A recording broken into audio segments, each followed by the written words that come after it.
Officer Daniel Carter had spent over a decade patrolling these streets, but his career wasn't just about enforcing the law, it was about power.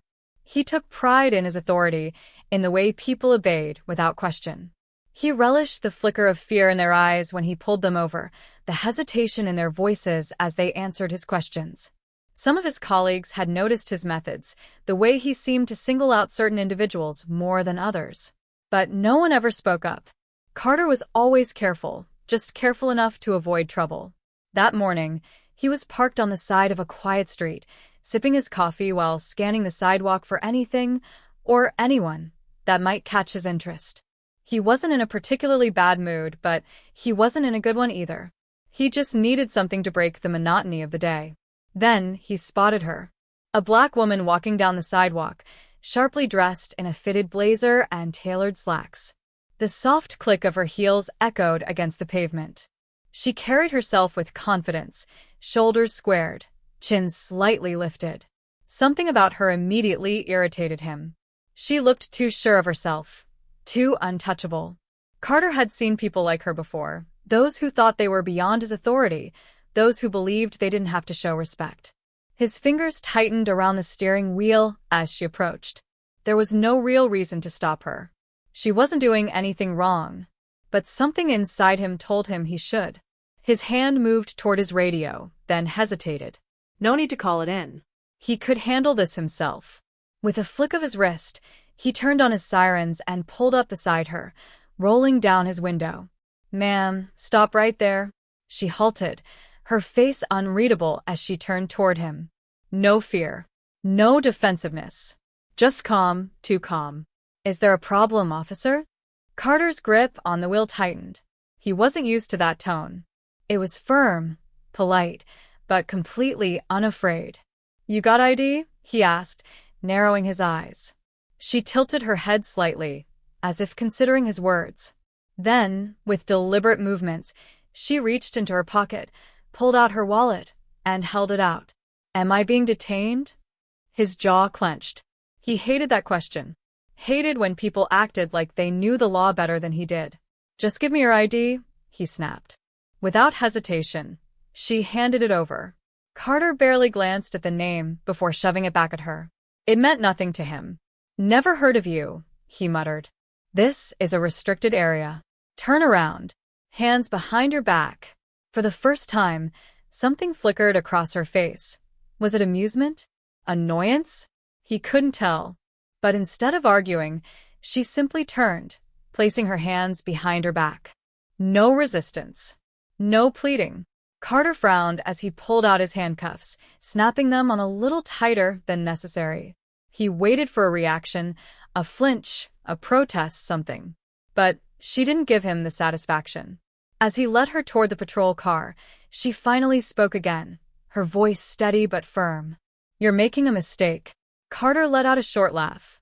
"You people always say that." He shook his head as he pushed her into the back seat. "We'll see what the judge thinks." She sighed softly, shaking her head as she settled into the seat. "Yes," she murmured. "We will."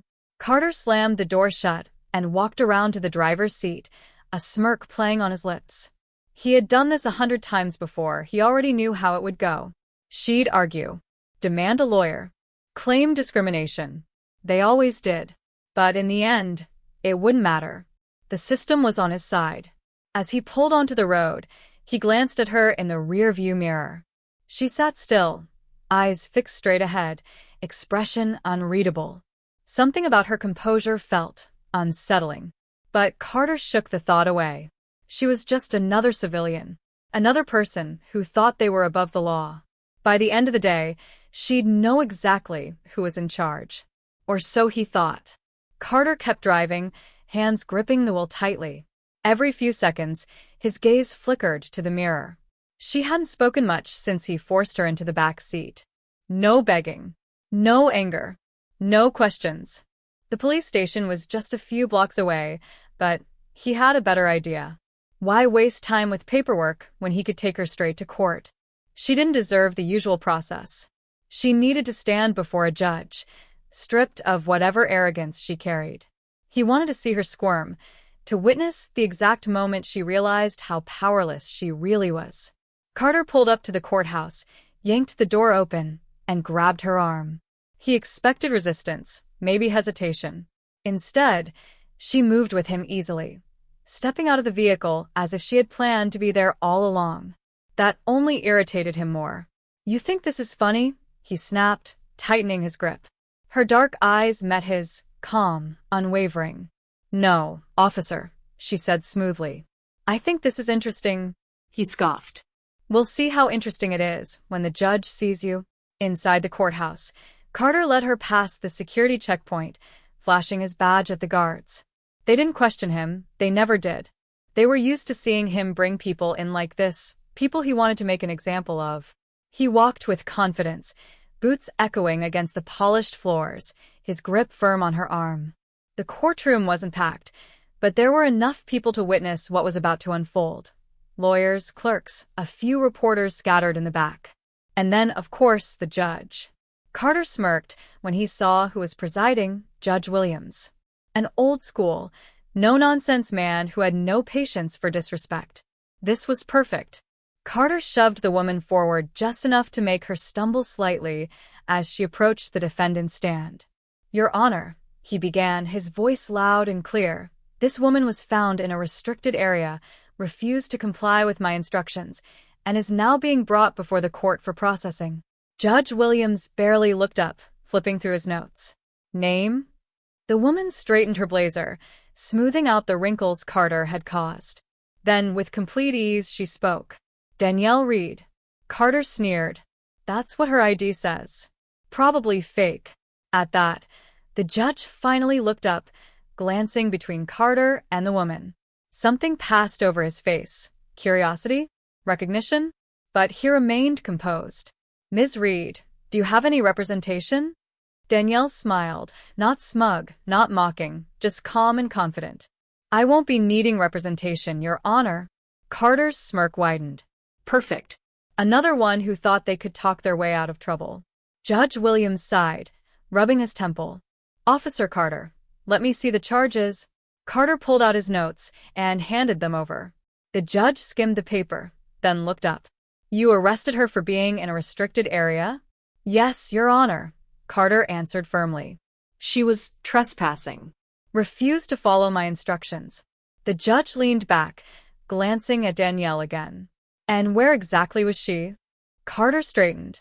"She was walking near the federal courthouse, just outside the designated perimeter." Silence. Then, slowly, Judge Williams exhaled and shook his head. "Officer Carter, do you even know who Ms. Reed is?" Carter's smirk faltered, just for a second. "Some civilian who thought she could go wherever she wanted," he muttered. A soft chuckle escaped Danielle's lips. "Oh, officer," she said, voice smooth. "You really should do your homework." Before Carter could snap back, Judge Williams tapped his gavel against the bench. "Ms. Reed is a federal agent, Officer Carter." Carter's breath hitched. The air in the room suddenly felt heavier. "What?" "She's a senior investigator for the Federal Bureau of Investigation," the judge continued, his tone sharp. "A well-respected officer of the law. In fact, she works closely with the U.S. Attorney's Office, the very office that prosecutes cases like yours." A low wave of murmurs swept through the courtroom. Reporters scribbled furiously. Lawyers exchanged glances. Carter's stomach twisted into knots. He looked at Danielle, expecting smugness, arrogance. But her expression was as composed as ever. Then, finally, she spoke again. "I told you," she said softly. "You were making a mistake." Carter's world tilted. He had arrested a federal agent, dragged her to court, humiliated her. And now, it was all unraveling in front of him. And the worst part? This was only the beginning. A cold silence settled over the courtroom. Carter felt his throat tighten, his pulse hammering in his ears as Judge Williams' words echoed in his mind. "She's a senior investigator for the Federal Bureau of Investigation." Carter's confidence wavered, but his ego fought to keep him standing tall. He had to regain control of the situation. His gaze darted around the room before landing back on Danielle Reed, still calm. Almost too calm. Like she had seen this coming all along. That can't be right, Carter muttered, his voice quieter now, the arrogance fading. He turned to the judge. You must be mistaken, Your Honor. She was in a restricted area. Judge Williams sighed, tapping his fingers against the bench. A restricted area that, as an active federal agent, she has full clearance to be near. His eyes bore into Carter's. His expression shifted, from irritation to something closer to disappointment. Tell me, Officer Carter, did you even ask for her credentials before arresting her? Carter's jaw clenched. He had taken one look at her, a black woman in professional attire, walking near the courthouse, and assumed she was somewhere she didn't belong. He hadn't asked for ID. He had just grabbed her, shoved her into his car, and driven her straight here, like she was nothing more than a package to be delivered. Danielle's voice was smooth, steady, not angry, not accusatory. Just calm. I did offer to show my badge, she said. But Officer Carter didn't seem interested. More murmurs rippled through the room. Lawyers exchanged knowing glances. Reporters sat up straighter, pens flying across notepads. Carter could feel the weight of their stares pressing down on him. He swallowed hard, forcing his expression to remain neutral. She was being difficult. She refused to comply with my orders, he said, his voice tight. Danielle raised an eyebrow, tilted her head slightly. Is that what you call it? Her tone was light, almost amused, which only made Carter more frustrated. Judge Williams exhaled sharply. Officer Carter, he said, voice firm, let me make this clear. You arrested a federal agent without cause.